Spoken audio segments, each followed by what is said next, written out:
नमस्कार किसान भाइयों, मैं डॉक्टर के भारद्वाज आपके अपने यूट्यूब चैनल ब्रजराज कृषि फार्म से। आज दोस्तों हम बात करेंगे कि विभिन्न फसलों में जो मिट्टी जनित रोग हैं वो आपकी फसलों को ख़राब करते हैं। बहुत सारे उपचार करने के बाद, बहुत सारे फंगीसाइड, इंसेक्टिसाइड, बहुत सारे यूज करने के बाद भी जो फसलों में जड़गलन रोग आ जाता है। अभी धान की फसल में भी जड़गलन रोग आ जाता है, या निमेटोड्स लग जाते हैं, या अंडाणु लग जाते हैं। बहुत सारे फंगस जनित, बैक्टीरिया जनित, निमेटोड्स जनित और विभिन्न तरह के जो है कीटाणु जनित और इस तरह के रोग जो ज़मीन के द्वारा लग जाते हैं, उन रोगों से किस तरह हम बचाव करें। तो उसके लिए एक विधि होती है, भूमि का जो है रोगाणु विहीन करना, और उस स्टेरिलाइजेशन इंग्लिश में बोलते हैं उसको, स्टेरिलाइजेशन करना। तो अगर हम बात करें निर्जमीकरण, हिंदी में निर्जमीकरण एक शब्द है, एक है रोगाणु नाशन करना। तो ये जो शब्द हैं वो उसकी विभिन्न विधियां हैं। तो इसको जो है अभी हम फसल लगाने से पूर्व कर सकते हैं, और किस किस तरह से हम जो है अब ये किसका कारण ये होता है कि लगातार हम उस भूमि में एक ही फसल करते रहें, फसल परिवर्तन नहीं हो रहा हो, फसल चक्र हमने नहीं अपनाया गया हो। तो उस कारण से क्या होता है कि भूमि में धीरे धीरे करके बहुत सारे निमेटोड्स, बहुत सारे जर्म्स, बहुत सारे माइक्रो ऑर्गेनिजम्स, जो हानिकारक जीवाणु हैं वो उत्पन्न हो जाते हैं। और क्या है कि जब हम रासायनिक खादों का, रासायनिक दवाइयों का, रासायनिक इंसेक्टिसाइड, फंगीसाइड्स इनका प्रयोग करते हैं तो वो इनके लिए प्रतिरोधक क्षमता उत्पन्न कर लेते हैं अपने अंदर। तो अब बार बार इसके प्रयोग से फिर उन पर कोई फर्क नहीं पड़ता, उनका असर जो है ख़त्म हो जाता है। इसके लिए बचाव के लिए क्या विधि है? तो इसके बचाव का फिर जो तरीका बच जाता है, बहुत पुरानी विधि है, स्टेरिलाइजेशन, या हम कहें रोगाणुनाशन, या हम कहें कि भूमि को जो है रोगाणु मुक्त करना। तो उसके लिए जो विधियां हैं वो मैं आपको बता देता हूँ। भूमि जमीन के अंदर पाए जाने वाले सूक्ष्म जीव, रोगाणु, अंडाणु, विषाणु, इनके विभिन्न प्रकार की विधियों द्वारा नष्ट करना जो है स्टेरिलाइजेशन या रोगाणुनाशन कहलाता है। और इसकी जो भूमि है वो मुख्य रूप से, देखिए इसको मैंने क्लासीफाई किया 3 रूप से हम इसको ख़त्म कर सकते हैं। पहली है भौतिक विधि, और दूसरी हम कहें जैविक विधि या नेचुरल विधि, और तीसरी हम कहेंगे रासायनिक विधि। तो सबसे बढ़िया जो तरीका है वो पुराने ज़माने में प्रयोग में लाया जाता था, वो था जो है गर्मी के अंदर जुताई करके खेतों को छोड़ देना। लेकिन समय के साथ जुताई से जो कुछ व्यक्तियों ने अपने आप को इतना तापरोधी बना लिया कि गर्मियों में 48-50 डिग्री तापमान पर भी वो उनका कुछ नहीं बिगड़ता, वो मिट्टी के अंदर चले जाते हैं और वो अपने आप को सेफ रख पाते हैं। उनके अंडाणु, उनके जर्म्स, उनके प्यूपा बचे रह जाते हैं, प्यूपा ज़मीन के अंदर चला जाता है। तो उसको नष्ट करने का जो तरीका है, सबसे पहले भौतिक विधि की बात करते हैं। तो गर्मियों के दिनों में, अब वो भले ही समय नहीं है, लेकिन आप अभी भी ऐसा नहीं है, कर नहीं सकते कि गर्मी के दिनों के अंदर आप पहले जो है पलेवा लगा दें, या अभी मान के चलो अब तो लगातार बरसात होगी तो ये विधि काम नहीं करेगी, लेकिन अब जैसे पानी लगा दिया और उसके बाद गहरी जुताई करने के बाद उसको जो है पॉलीथीन से ढक दिया जाता है 3 सप्ताह के लिए, 2 से 3 सप्ताह के लिए। और पानी नीचे लगा होने की वजह से उसमें भाप बनती है। जब टेम्परेचर 50 डिग्री 48 डिग्री होता है तो भाप के कारण ये तापमान लगभग दूना 100 डिग्री के आसपास पहुंच जाता है। तो इतने तापमान को जो प्यूपा, अंडा है या बैक्टीरिया के अंश हैं या वो सहन नहीं कर पाते और नष्ट हो जाते हैं। तो ये विधि खेती में काम आती है। दूसरी जो विधि है वो भाप की विधि है कि एक पॉलीथीन से कवर किया जाता है खेत को और कृत्रिम तरीके से भाप दी जाती है, लेकिन ये खेत में संभव नहीं है, ये छोटी क्यारी में संभव है या पॉली हाउस के अंदर संभव है। तीसरी भौतिक विधि ये है कि ये गमलों के लिए काम आती है। छोटी जगह में अगर आपने मिट्टी को स्टराइज करना है तो उसके लिए काम कर सकते हैं कि मिट्टी को बहुत ज़्यादा तापमान में भट्टी में तपाएं, उसके बाद उसमें से सारे बैक्टीरिया, विषाणु, जीवाणु नष्ट हो जाएंगे। तो ये लेकिन छोटे खेत में केवल जो काम करने वाली विधि है वो जुताई वाली विधि है, और पानी लगा करके जुताई करके पॉलीथीन से उसको ढक देने वाली विधि काम करती है। जो गमलों के लिए उसको मिट्टी को तपा करके या मिट्टी को बदलना वाली विधि, इसको भी स्टेरिलाइजेशन कहते हैं। तो दूसरी जो विधि होगी वो होगी जो है जैविक विधि।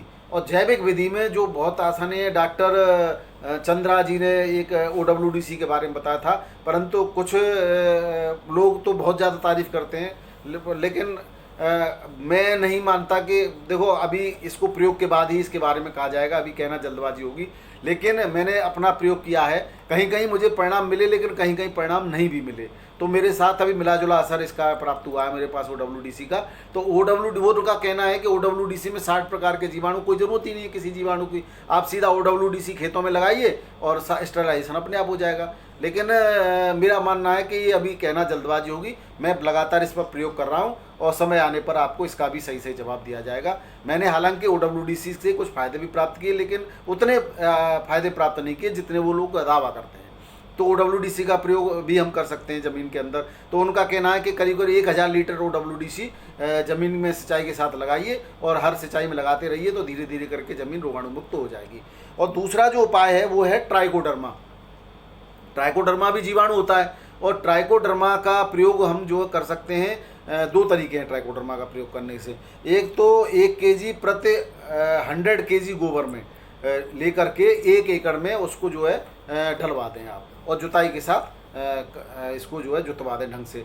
तो उसमें ट्राइकोडर्मा भी आपके जो है, ट्राइकोडर्मा एक फंगस होता है और वो धीरे धीरे करके जो और मित्र फंगस होता है, तो जो किसान विरोधी फंगस है, रोगाणु वाली फंगस है, उसको ये ट्राइकोडर्मा नष्ट कर देता है। दूसरा है ट्राइकोडर्मा का स्प्रे करना।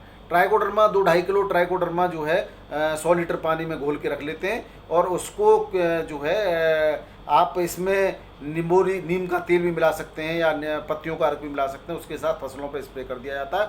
तो इससे भी जो है रोग, प्यूपा वगैरह अंडाणु मर जाते हैं। दूसरा है आपका स्यूडोमोनास या जो है ब्यूवेरिया बेसियाना है और मेटाराइजम है। ये मेटाराइज इनके द्वारा भी, ये भी फंगस है, मित्र फंगस हैं, और इनके द्वारा भी जो है मिट्टी को स्टेराइज किया जा सकता है। तो स्यूडोमोनास का भी प्रयोग हम ऐसे ही कर सकते हैं, 4 kg या 2-2.5 kg 4 kg जो है एक उसके लिए हेक्टेयर के लिए प्रयोग करते हैं और 2 किलो से 2.5 kg प्रति एकड़ में प्रयोग करते हैं स्यूडोमोनास का। और ब्यूवेरिया बेसियाना का जो 2.5 kg 50 kg गोबर के अंदर मिला करके और इसको जो है थोड़ा सा इसमें गुड़ मिला करके छोड़ दिया जाता है और करीब 8-10 दिन के बाद इसको खेत में लगाकर ढंग से जुताई करवा दी जाती है।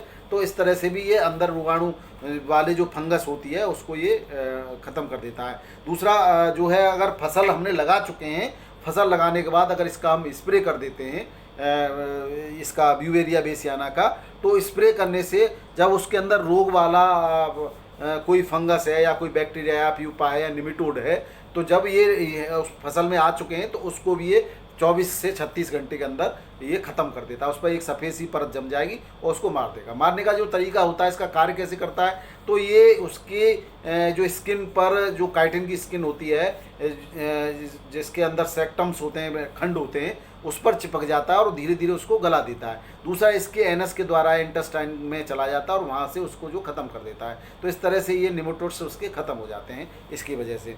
और मेटाराइजम भी इसी तरह से काम करता है। और ये जो जैविक आपकी विधि है, इस पर भी गवर्नमेंट कोई सरकार है किसी राज्य की 75% तक अनुदान भी देती है। अनुदान DBT द्वारा किसानों के खाते में सीधे ट्रांसफ़र होता है। पहले आपको पूरा पैसा दे करके किसी रजिस्टर्ड दुकान से खरीदना होगा, उसका बिल लगा करके आपको इसके अनुदान के लिए अप्लाई करना होगा और 75% अनुदान आपके खातों में पहुंच जाएगा। दूसरा, आप इनको जैविक ये जो आपके ट्राइकोडर्मा है, स्यूडोमोनास है, ब्यूवेरिया बेसियाना है, मेटाराइजम है, इनको आप किसी भी नज़दीकी कृषि विज्ञान प्रयोगशाला से अपने ज़िले के अंदर होती है, वहाँ से भी आप प्राप्त कर सकते हैं संपर्क करके।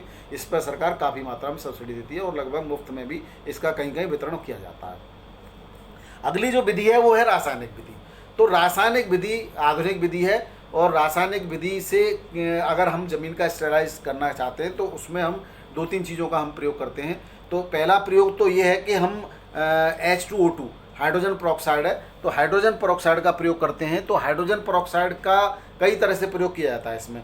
तो हाइड्रोजन पेरोक्साइड का प्रयोग करने के लिए आप जो है हाइड्रोजन पेरोक्साइड 10 लीटर पानी में 3% हाइड्रोजन पेरोक्साइड के घोल को घोला जाता है और उसको छिड़काव जो है ज़मीन के ऊपर किया जाता है। हाइड्रोजन पेरोक्साइड के बाद आप 2-3 दिन के बाद ज़मीन में बुवाई कर सकते हैं, लेकिन बेहतर होगा कि हाइड्रोजन अगर खाली है उस पर हाइड्रोजन पेरोक्साइड का छिड़काव कर दिया है। अगर आपके पर पॉलीथीन पेपर है उसको ढक देते हैं अगर हम 3-4 दिनों के लिए, तो और बेहतर परिणाम इसके प्राप्त किए जा सकते हैं। अगर हाइड्रोजन पेरोक्साइड का आपके पास 35% का घोल है, हाइड्रोजन पेरोक्साइड आती है 35%, तो उसको 10 लीटर पानी में 11 ml हाइड्रोजन पेरोक्साइड मिलाएंगे। तो उसको 10 लीटर पानी में 11, ये जो है करीब करीब 100 स्क्वायर मीटर एरिया के लिए कवर कर लेता है ये। तो उसके हिसाब से आप देख लेंगे अपने खेत में कितनी ज़रूरत होगी, तो उसका भी हम स्प्रे कर सकते हैं। दूसरा जो केमिकल है वो है फॉर्मेल्डिहाइड। फॉर्मेल्डिहाइड फॉर्मेलिन के नाम से बाज़ार में मिलता है। तो ये जो है भूमि को बहुत सरल तरीके से इससे स्टरलाइज किया जा सकता है। फॉर्मेल्डिहाइड के एक भाग को 50 लीटर पानी में, यानी 1 लीटर फॉर्मेल्डिहाइड 50 लीटर पानी में मिला करके भूमि पर छिड़काव किया जाता है। और ये भी फॉर्मेल्डिहाइड भी क्या करते, ये एक्चुअली एल्डिहाइड है, ये उसकी स्किन को, जो निमेटोड्स है या फंगस है या बैक्टीरिया, स्मॉल बैक्टीरिया होते हैं, उसके स्किन को गला देता है धीरे धीरे करके। तो इसलिए इस तरह वो नष्ट हो जाते हैं। तो इस तरह से भी ज़मीन को रोगाणु मुक्त किया जा सकता है। और ये भी 1 मीटर जगह के लगभग 5 लीटर पानी में डाल करके फॉर्मेल्डिहाइड का छिड़काव 1 मीटर स्क्वायर मीटर में जगह में किया जा सकता है। उसके हिसाब से आप अपने खेत के हिसाब अनुमान लगा सकते हैं, कैलकुलेशन कर सकते हैं। अब आगे की बात करें तो इसमें कुछ लोग मिट्टी को स्टरलाइज करने के लिए उस पर जिप्सम का में भी डालते हैं, लेकिन जिप्सम हर मिट्टी में नहीं डालती। अगर रेतीली मिट्टी है आपकी या रे वाली मिट्टी है तो उसमें जिप्सम का प्रयोग जरूर करें। और जिप्सम उसके लिए लगभग 4-5 पैकेट प्रति बीघा के हिसाब से आपको डालनी पड़ेगी। और अगर गाढ़ मिट्टी है तो उसमें ज़्यादा जिप्सम का प्रयोग नहीं करना है आपको। जिप्सम के द्वारा मिट्टी में पानी को एब्जॉर्ब करने की क्षमता बढ़ती है दोस्तों। और अगली जो विधि इसमें जो हमने बताया था हाइड्रोजन पेरोक्साइड में, तो हाइड्रोजन पेरोक्साइड आप लेते हो, उसमें सिल्वर हाइड्रोजन पेरोक्साइड अगर ले लेते हो ज़्यादा बेहतर काम करती है। Actually hydrogen peroxide oxygen generate करने का भी काम करती है। भूमि को रोगों मुक्त करने के अलावा ऑक्सीजन देने से मेटाबॉलिज्म बढ़ जाता है पौधों का और पौधे वृद्धि अच्छी करते हैं। तो अगर आप फसल पर हाइड्रोजन पेरोक्साइड की 1% मात्रा का अगर स्प्रे करते हो तो दूसरे फसल के लिए बहुत अच्छा काम भी कर सकती है। लेकिन मैं अभी फसल पर स्प्रे की बात नहीं कर रहा, केवल मिट्टी को स्टरलाइज करने की बात कर रहा हूँ यहाँ पर हाइड्रोजन पेरोक्साइड के द्वारा, क्योंकि इसकी मात्रा का ध्यान रखना विशेष जरूरी है किसान भाइयों। अगर आपने मात्रा में थोड़ा बहुत गड़बड़ कर दिया तो ये नुकसान भी पहुँचा सकते हैं, क्योंकि ये जो है सीधा सीधा ये इसका जो डिऑक्सीडेशन होता है या हम कहें कि रिडक्शन होता है ऑक्सीजन का, और ऑक्सीजन इसमें से जनरेट होती है। तो ज़्यादा मात्रा में पड़ने से फसल को सुखाने के या फसल को जलने के भी चांस रहते हैं। और तीसरा जो केमिकल है वो है मेटासोडियम। मेटासोडियम 42% लेकर के भी ज़मीन को स्टरलाइज किया जा सकता है। ये 4 लीटर पानी में मिला करके और 100 स्क्वायर मीटर की मात्रा में इसका स्प्रे किया जाता है। तो अब हम बात करें निचोड़ की, तो निचोड़ ये है कि आप या तो फॉर्मेल्डिहाइड का प्रयोग करें या हाइड्रोजन पेरोक्साइड का प्रयोग करें। और एक और चीज़ है जैविक विधि में मैं एक भूल गया, आपके पास एक बिल्कुल नेचुरल विधि भी है, नेचुरल तरीका भी है। वो है आप मदार आग जो कहते हैं उसके पत्तों का कलेक्शन कर लें और उसके पत्ते, लेकिन वो थोड़ा ज़्यादा मात्रा में चाहिएगा और उसमें मेहनत ज़्यादा है। आप उसके 2 तरीके से कर सकते हैं। पत्तों को सुखा करके उसका चूरा बना लें, और चूरा ये काम करे करीब 10 किलो पत्ते 1 एकड़ के लिए चाहिए भाई। अब ये थोड़ा ज़्यादा मात्रा में चाहिए, तो उसका सूखा चूरा बना करके और आप उस पर खेत में रख देंगे। भुरकने के बाद उसकी जुताई करा देंगे। तो ये भी बहुत अच्छा फंगीसाइड है। और फंगीसाइड तो है ही, अगर ख़राब फंगस है आपके खेत में, बार बार जड़ गलन की रोग आता है, तो इसका प्रयोग भी आप कर सकते हो। और दूसरा जो तरीका है वो है पत्तियों के अर्क का छिड़काव करना। वो पत्तियों के अर्क का, विभिन्न पत्तियों का अर्क है, ले लें आप। उसके लिए आपको वीडियो का लिंक मिल जाएगा, मैंने एक वीडियो पहले डाल रखा है। उस पत्तियों के अर्क का फसल पर सीधा स्प्रे भी कर सकते हैं और मिट्टी में भी स्प्रे करके आप मिट्टी को स्टरलाइज कर सकते हैं। तो ये थी विभिन्न विधियां मिट्टी को स्टरलाइज करने की। तो जिन किसान भाइयों के खेत में लगातार जड़गलन की समस्या, विशेष करके खेत की जड़ें पीली हो जाती हैं, निमेटोड की समस्या आ रही है, जड़गलन की समस्या आ रही है, प्यूपा की समस्या आ रही है, अंडाणु की समस्या आ रही है, कोई कीटाणु की समस्या आ रही है जो आपकी बार बार दवाइयों के प्रयोग से नहीं मर रहा है, तो आप ज़मीन को स्टरलाइज करना न भूलें। फसल लगाने से पहले आप अगर इस तरह से प्रयोग करते हैं तो आशा ही नहीं, मुझे पूर्ण विश्वास है कि आपकी ज़मीन जो है रोगाणु मुक्त हो जाएगी और आपकी आने वाली फसल पर जो है जड़गलन या विभिन्न प्रकार के जो रोग अटैक करते हैं वो नहीं करेंगे, या बहुत कम मात्रा में करेंगे, जो आसानी से कंट्रोल हो जाएंगे। दोस्तों, आपको वीडियो पसंद आई होगी और अपने किसान भाइयों को शेयर करना न भूलें, लाइक करना न भूलें। और कोई जिज्ञासा हो तो कमेंट बॉक्स में आप कमेंट करिए, मैं यथासंभव आपको जवाब देने का प्रयास करूंगा। आपका दिन शुभ रहे, आप सुखी रहें, समृद्ध रहें, इन्हीं आशाओं के साथ बहुत बहुत धन्यवाद। नमस्कार।